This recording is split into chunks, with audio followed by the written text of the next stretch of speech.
Pada pertemuan 9, kita membahas mengenai advokasi kebijakan perlindungan anak di daerah dan partisipasi masyarakat.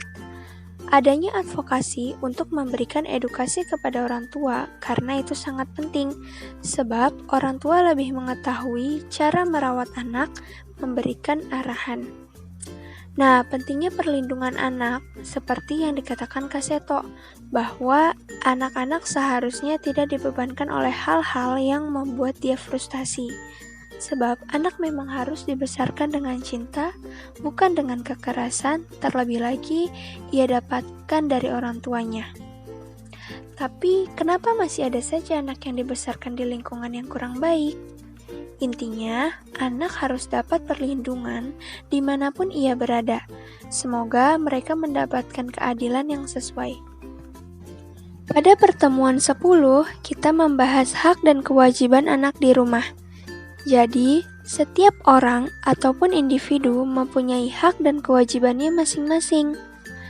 Hak anak saat di rumah yaitu, yang pertama, mendapatkan makan dan minum. Yang kedua, mendapatkan perlindungan. Yang ketiga, mendapatkan bimbingan belajar. Dan yang keempat, mendapatkan kesejahteraan hidup. Nah, kewajiban anak saat di rumah, yang pertama, patuh terhadap nasihat orang tua. Yang kedua, menjaga kebersihan rumah. Yang ketiga, mengerjakan tugas. Dan yang terakhir, menghormati, menghargai, ataupun menyayangi. Nah, masih banyak hak dan kewajiban anak saat di rumah. Selanjutnya, pada pertemuan 11, kita membahas mengenai Lembaga Internasional Perlindungan Hak Anak. Menurut UNICEF, anak-anak memulai kehidupan sebagai makhluk yang sepenuhnya bergantung pada orang dewasa.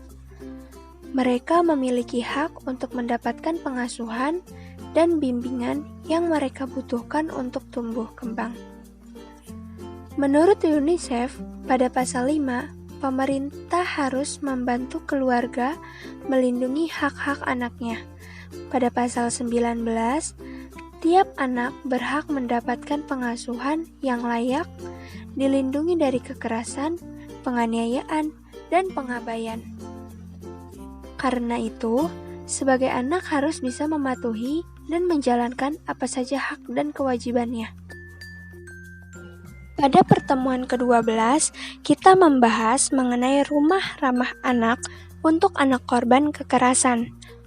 Dengan didirikannya rumah ramah anak ini dapat memberikan tempat bagi anak yang mengalami kekerasan fisik dari orang tuanya, anak hasil di luar nikah, korban penelantaran, atau bahkan orang tua yang tidak mempunyai finansial untuk mencukupi kebutuhan sang anak. Di rumah ramah anak ini, mereka semua terjamin. Mereka juga diasuh secara sukarela. Tidak hanya itu, mereka juga menemukan sosok orang tua yang membantu tumbuh kembang mereka. Pada perubahan atas Undang-Undang Nomor 23 Tahun 2002 tentang perlindungan anak adalah yang pertama, bahwa Negara Kesatuan Republik Indonesia menjamin kesejahteraan tiap warga negaranya, termasuk perlindungan terhadap hak anak. Yang kedua, bahwa setiap anak berhak atas kelangsungan hidup, tumbuh, dan berkembang, serta berhak atas perlindungan dari kekerasan juga diskriminasi. Jadi, dengan adanya rumah ramah anak itu, anak-anak akan merasa terlindungi, disayangi, aman, dan juga diperhatikan. Pada pertemuan ke-13, kita membahas mengenai pelanggaran hak anak dalam masyarakat dan negara. Kekerasan terhadap anak sebagai bentuk penganiayaan baik secara fisik maupun psikisnya. Kekerasan ini juga sebagai bentuk pelanggaran hak-hak anak dan di sejumlah negara dikategorikan sebagai tindak kejahatan. Peran masyarakat di sini adalah dengan mengarahkan anak untuk memenuhi kewajibannya dan memfasilitasi seperti dengan adanya lembaga sosial kemasyarakatan.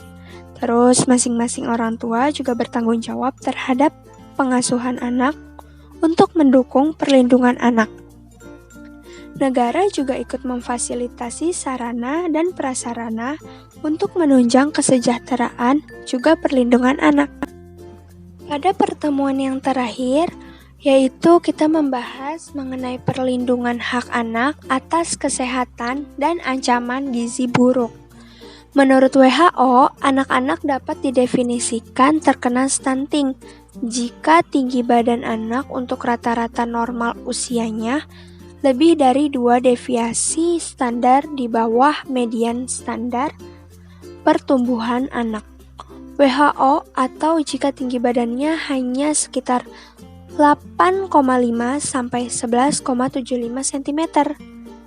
Menurut WHO, gizi buruk adalah malnutrisi yang mengacu pada kekurangan, kelebihan, atau ketidakseimbangan dalam asupan energi atau nutrisi seseorang.